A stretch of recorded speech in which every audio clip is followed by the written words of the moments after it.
그리고 또 이런 질문도 있습니다. 육식 동물들이 사냥을 할 때 좀 선호하는 동물들이 있는지, 예를 들면 곰 같은 경우에 맨날 그 연어 잡아먹는 거 우리가 많이 보잖아요. 연어 말고 뭐 다른 쏘가리나 뭐 낙지 뭐 이런 것들도 애가 좋아하는데 없어서 못 먹는 건지, 아니면 특별히 연어가 더 맛있어갖고 연어를 더 즐겨 먹고, 아니면 뭐 사자들도 더 좋아하는 선호하는 동물들이 또 맛이 좀 있는 건지. 가장 중요한 거는 쉽게 사냥할 수 있냐. 내 에너지를 많이 소비하지 않으면서 위험하지 않으면서 내가 혹시 위험하지 상처받을 수도 있는데 안전하게 쉽게 먹을 수 있냐. 곰이 연어 좋아하는 건 연어가 절대로 나를 잡아먹을 수 있지는 않아. 그다음에 연어는 여기 지나갈 수밖에 없어. 내가 얼마든지 잡아먹을 수 있어. 거기다가 금상첨화로 영양분도 엄청나게 많아요. 그러니까 이제 선호할 수밖에 없는 거죠. 근데 연어가 이리 가는데 딴 거기 물고기 많이 살고 있었을 거잖아요. 걔네들은 굳이 이 방향으로 안 가도 돼요. 원래 거기 살고 있대요. 여기저기 왔다 갔다 해. 그러니까 잡기 어려워. 거기다가 좀 산란철이 아니기 때문에 연어는 오로지 생식을 하기 위해서 바다에서부터 잔뜩 기름을 채워서 여기까지 왔는데 이게 그렇지도 않아. 그러니까 굳이 이런데 거기 살고 있었던 뭐 산처로보다는 연어를 더 선호할 수밖에 없는 거죠.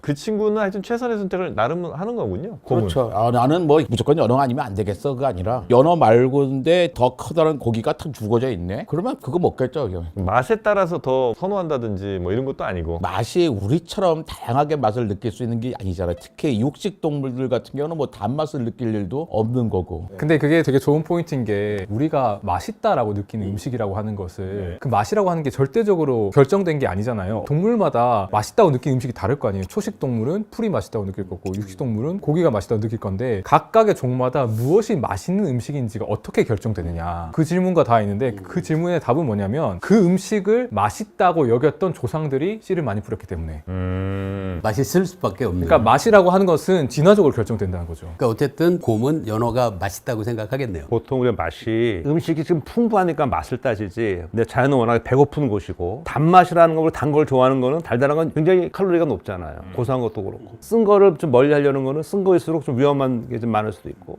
우리가 흔히 부르는 짠맛은 짜다고 그러는데 사실 엄밀히 말하면 소금 짠맛은 맛을 맛있게 해주는 맛이지 많이 먹었을 때 짠 거지 소금 빼고 음식 먹으면 맛 되게 없잖아요. 설렁탕 같은 거 소금 빼고 한번 드셔보셔요. 얼마나 맛이 없나. 그러니까 이게 조금 들어가면 굉장히 맛있는데 소금 NaCl이라는 게 우리 몸에 들어왔을 때 사실 NaCl은 묘한 게 아마 소금 외에는 우리가 먹는 뭐 식물이나 이런 데 포함되어 있는 게 없어요. 그러니까 동물 피를 먹으면 좀 모르겠지만 그래서 굉장히 우리 몸에 중요한 거기 때문에 짠맛도 우리가 짜지만 왜 맛있게 느끼느냐? 우리 생존에 굉장히 중요한 거고 육식 동물들은 사실 짠맛 느낄 필요 없는데 걔네는 그냥 그 동물 잡아먹으니까 그 문제가 없는데 초식 동물은 그래서 걔네들 가서 뭐 암염도 막 핥고 막 그런다고 그렇게 하죠. 그게 NaCl 때문에. 그러니까 얘네가 맛을 가린다기보다는 필요한 거를 먹는데 해로운 거는 좀 피할 것이고 뭐 그 정도의 이건 아니야 그런 건 있겠죠. 초파리만 하더라도 얘들 짠맛을 되게 섬세하게 구분해요. 우리가 너무 소금을 안 치면 싱겁다고 하고 너무 많이 치면 짜다고 하고 딱 적당한 범위만 좋아하잖아요. 초파리도 적당한 소금은 좋아해서 이렇게 끌리는데요. 너무 짠 걸 주면 싫어해요. 근데 심지어 적당한 양의 짠맛에 의해서 활성화되는 신경세포랑 매우 짠맛에 의해서 활성화되는 신경세포 다르다는 것까지 밝혀져 있어요. 그래서 짠맛은 냄새는 안 나잖아요, 그죠? 단 거는 이게 향이 나니까 이렇게 골라 먹을 수 있는데 짠맛은 직접 먹어보지 않으면 잘 모르긴 하죠. 단맛이 냄새가 나요. 단 거는 좀 냄새 나지 않아요? 단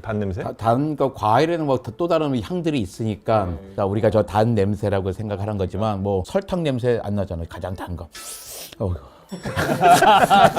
달고나를 하면 거기서 여러 가지 그 물질들이 나오는 건데 근데 곰 얘기를 하셔서 이것도 굉장히 유명한 사례 중 하나가 팬더죠. 팬더가 조상이 원래 육식 동물이었는데 대나무를 지금 먹고 있잖아요. 그러니까 왜 팬더가 그럼 대나무 먹을 때 맛없는 거 너무 맛없어 억지로 먹는 게 아니라 죽순 먹으면서 아우 맛있어 하면서 냠냠냠 먹을 거 아니에요. 그 중간 과정이라고 하는 게 죽순을 먹었을 때 맛있다고 느꼈던 조상의 후손들은 살아남았고 이제 거기 생태가 변하면서 먹을 게 없어지니까 고기 맛만 맛있다고 느꼈던 애들은 다 죽었고 그러면서 이제 팬더의 입맛이 육식에서 대나무식으로 바뀌었다. 코뿔소 이거는 뭐예요? 이 코뿔소에 이거 나온 건 뼈예요? 아니면 그건 아마 각질일걸요. 각질이에요? 피부. 손톱 같은 그런 건가요? 그렇죠.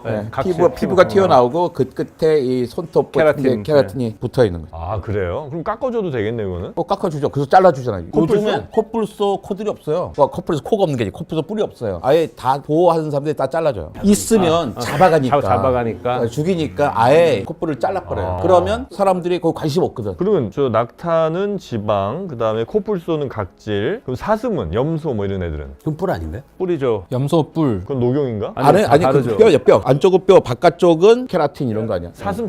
아까 사슴.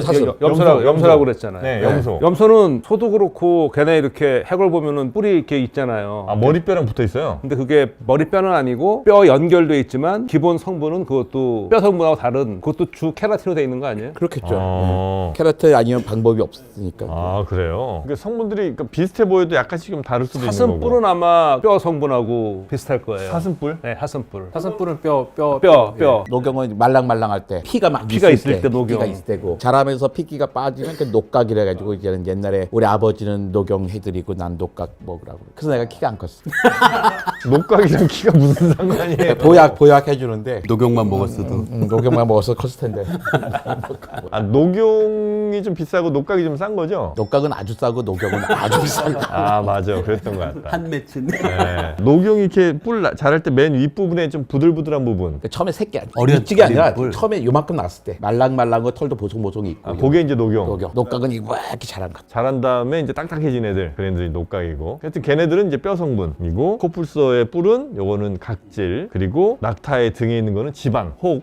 요렇게 이제 보면 사슴뿔은 떨어지잖아요. 계절별로. 사슴뿔이? 사슴뿔 떨어져 다시 나고. 재밌는 게 보통 사슴이 수컷만 뿔이 있잖아요. 근데 술록, 루돌프 애들. 네. 걔네들은 암수가 다 뿔이 있거든요. 네. 근데 이게 재밌는 게 수컷 뿔은 늦가을 되면 초겨울에 다 떨어지고 없어져요. 1년 자라는 거예요? 네, 그 다음에 다 보면 새로 나는데 암컷은 뿔이 겨울을 넘어서 봄까지 뿔이 있대요. 그러니까 만약에 루돌프라고 그려놓은 루돌프 사슴이 뿔이 있게 그렸으면 암컷이에요? 암컷이고 뿔이 없게 그렸으면 수컷인데 진화적으로 그게 왜 그러냐? 그럼 왜 암컷은 왜 그렇게 필요하냐? 근데 아마 그것은 봄에 새끼 번식하는데 암컷이 보호해야 되니까 그게 유리했을 것이다 라고 추정을 하는데 술록이 재밌더라고요. 혹시 그게 저기 아니에요? 떨어지는 게 암수를 눈으로 좀 구별하려고 그러는 거 아니에요? 쟤는 뿔 남아있으니까 쟤는 암컷. 그러니까 가서 꼬셔봐야지 뭐 이렇게. 걔네들은 아마 외모보다는 그러니까 냄새로 하기 때문에 냄새로 딱 봐도 근데 이게 뿔이 본인을 보호하기 위해서 아마 생겨났을 거 아니에요? 적들로부터 이렇게 머리 좀 이렇게 들이받아갖고. 수컷은 보호도 보호 그렇죠. 적보다는 아마 암컷 경쟁 아닐까요? 경쟁, 암컷 경쟁. 아 근데 어떤 애들은 좀 너무 지나치게 큰 것 같아갖고 싸우기에도 좀 불편해 보이는 느낌이. 그 자기네끼리 한번 엉켜가지고 결국 풀지 못해서 죽는 애들이 있잖아요. 아 서로 뿔끼리 얽혀. 얽혀가지고 풀지 못해서 이러고다 그냥 죽어버린 애들이 있어. 아 그러니까 그렇게까지 클 건 아닌 것 같은데 여튼 뭐 서로 경쟁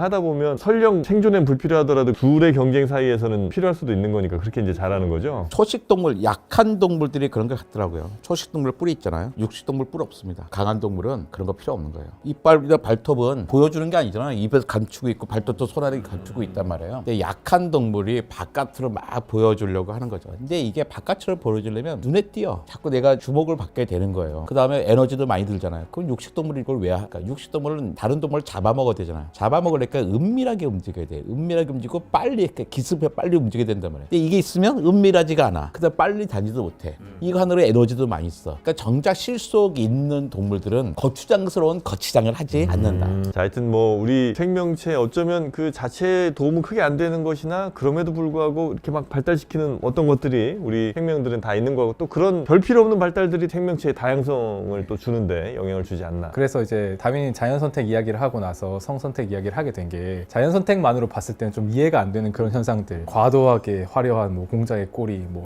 뿔이라던가 이런 걸 이해하기 위해서는 이 성별 간의 어떤 성 선택까지 우리가 포괄적으로 이해해야지 생존에는 도움이 안 되더라도 번식에 매우 도움이 된다면 그런 것들이 진화할 수 있다. 이런 것들을 다윈이 어쩔 수 없이 그 이제 말씀 이야기를 한 보니까 거죠. 오늘 우리가 앞서서 나무늘보 얘기했잖아요. 나무늘보. 네, 지금 뿔 얘기하고 나무늘보 우리가 발가락에 부르는 거 이렇게 발톱처럼 나와 있는 거 그게 뿔이고 거기에 케라틴 손톱 코팅돼 있는 거잖아요. 나무늘보요? 나무늘보 발가락이라고 하는 발톱이 거. 아니에요 그게? 뿔이고 그 앞에 케라틴이 코팅돼 있어요. 아, 그래서 그래요? 굉장히 강해요. 뼈기 때문에 이게. 오. 그러니까 이거 부러지면 얘는 치명적이에요. 뼈니까. 아. 그런데 여기 이제 그 케라틴 코팅 계속 자라서 네. 동물원에서 있는 나무늘보들은 긁질 않으니까 이게 너무 많이 자라서 그것 때문에 더 부러지기가 쉽대요. 나름대로 살아가는 방식이 소박하네요. 이렇게 해서 간식하면서 뿔 같은 발가락을 만들어서 조용히 살아가는 그 모습이 나무늘보를 제가 다시 보게 됩니다. 나무늘보는 그러면 느리게 움직이는 애가 더 매력적으로 보이나요? 아, 성선택에 있어서 쟤는 얼마나 느린가?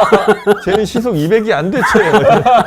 내고의 나무늘보는 짝을 고를 틈이 없어요.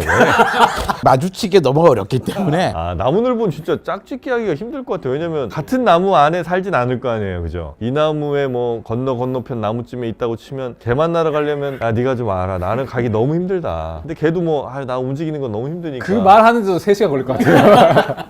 그럼 이제 누군가 내려와갖고 거기 또 건너 이렇게 가서 그 올라가야 될 텐데. 와. 그러나 그 일을 또 해냈으니까 아직까지도 나무늘보들이 존재하고 있습니다. 저는 그 표정 한번 이렇게 누가 사진 찍어서 보여줬으면 좋겠어요. 나무늘보가 아까 똥 쌀 때는 내려와야 된다고 했잖아요. 엄청 높은 데 사는데 내려와서 다시 올라가야 할 때 그 표정. 아, 언제 또 가냐 하는 그때 제규어 이런 애들 많이 잡아먹혀요. 아, 응가로 내려왔을 때. 네. 올라갈 때 한번 본 적이 있었는데 답답해 죽겠어요. 그러니까 거의 올라갔어요. 올라가서 제규어 팍 잡으면 점프를 했는데 안다. 근데 제규어는 또 이렇게 계속 몇 번 시도를 하는 거예요. 그럼 그 사이 얘가 좀만 올라가면 되는데 그걸 못 올라가. 그걸 못 올라가서 잡히더라고. 아, 보다가 속이 터지는 거예요. 아, 그 사냥 장면을 네, 보셨어요? 아니, 좀만 가면 되는데, 20cm만 가면 되는데, 그걸 그걸 못 가. 그것도 못 가는 거 뻔히 보고 있으니까 재규어는 또 신나겠지 뭐. 예.